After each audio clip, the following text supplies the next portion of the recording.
ओम नमः शिवाय। हर हर महादेव। वास्तु ज्ञान गंगा चैनल पर आप सभी का स्वागत है।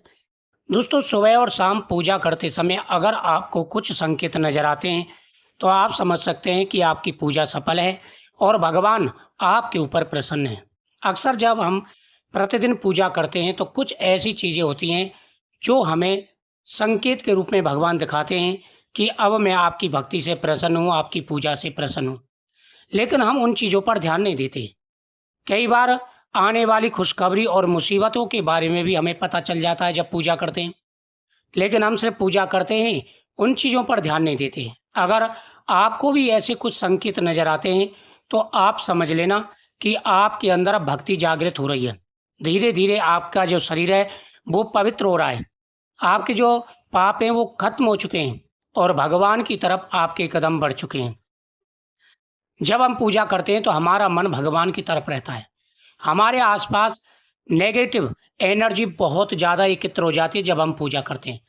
तो कई ऐसी चीज़ें वो पैदा करती है जिससे विघ्न आए, हमारी पूजा में विघ्न पैदा हों। कई ऐसे संकट कष्ट आने शुरू हो जाते हैं, मतलब अड़चनें आना शुरू हो जाती हैं। अचानक आपने देखा हो जैसे ही हम पूजा करने बैठेंगे, कोई ना कोई ऐसा कार्य आ जाएगा तो पूजा में से खड़ा होना पड़ जाता है। तो इसका मतलब ये होता है कि जो नेगेटिव एनर्जी है वो आपके आसपास है, वो आपकी पूजा को भंग कर रही है। सबसे पहले तो आपको ध्यान रखना है कि जब आप पूजा करने बैठ जाएँ तो सारे काम पहले कर लें आप, जिससे पूजा में से आपको खड़ा ना होना पड़े। पूजा में से अगर बीच पूजा में से हम खड़े होते हैं तो वह शुभ नहीं माना जाता, कई प्रकार की परेशानी आ जाती हैं। जब आप पूजा कर रहे हो, सबसे पहला संकेत है, जब आप पूजा कर रहे हो और पूजा करते समय जो दीपक आप भगवान के सामने जलाते हैं और वह दीपक एकदम जलाते ही थोड़ी देर बाद धीरे धीरे वो लौ उसकी तेज होने लग जाती है। घी है उसमें, तेल है दीपक में, फिर भी लौ तेज हो रही है धीरे धीरे। क्योंकि लौ कब तेज होती है? जब घी समाप्त होने वाला होता है या तेल समाप्त होने वाला होता है। लेकिन फिर भी तेल और घी पर्याप्त है और लौ तेज हो रही है, तो समझ लेना कि आपकी भक्ति भगवान ने स्वीकार कर ली है। आप सच्चे भक्त बन चुके हैं। दूसरा, जब आप पूजा कर रहे हो अचानक से आपके दरवाजे पे कोई भीख मांगने के लिए आ जाता है। वे क्या मांगने के लिए आ जाता है? वैसे नहीं आता, लेकिन जब ही आप पूजा करने बैठते हैं उसी टाइम आता है। तो समझ लेना कि आपकी परीक्षा लेने के लिए भगवान आपके दरवाजे पर आ रहे हैं। आप किसी कार्य के लिए मत उठिए, लेकिन अगर कोई भिक्षा मांगने के लिए आ जाता है तो उसे भिक्षा जरूर दें।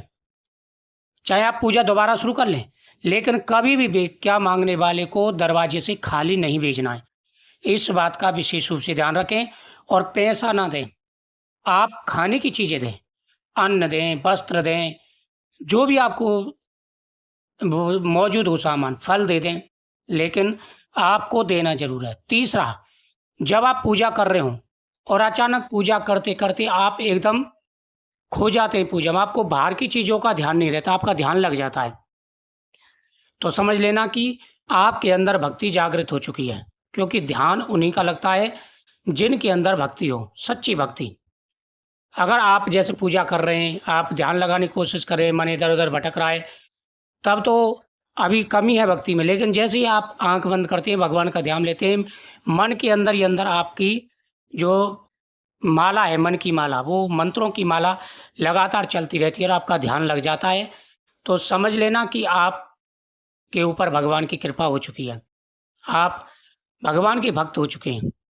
अगला है, जब आप पूजा कर रहे हो और पूजा करते समय अचानक से आपके शरीर में एक झंझनाहट सी होती है, आपके शरीर में रोंगटे खड़े हो जाते हैं, तो ये भक्ति की सच्ची पहचान है। अब आपकी किस्मत बदलने वाली है, आपके ऊपर भगवान का आशीर्वाद हो चुका है। अगला है, जब आप पूजा कर रहे हो और सीधे अंग फड़कने लग जाए, महिलाओं के उल्टे अंग फड़कने लग जाएँ, तो आपको शुभ समाचार मिलने वाला है और अब आपकी किस्मत बदलने वाली है। ध्यान देना है, आप पूजा कर रहे हैं, कौन से संकेत आपको नज़र आते हैं, वह आप कमेंट में ज़रूर बताइएगा।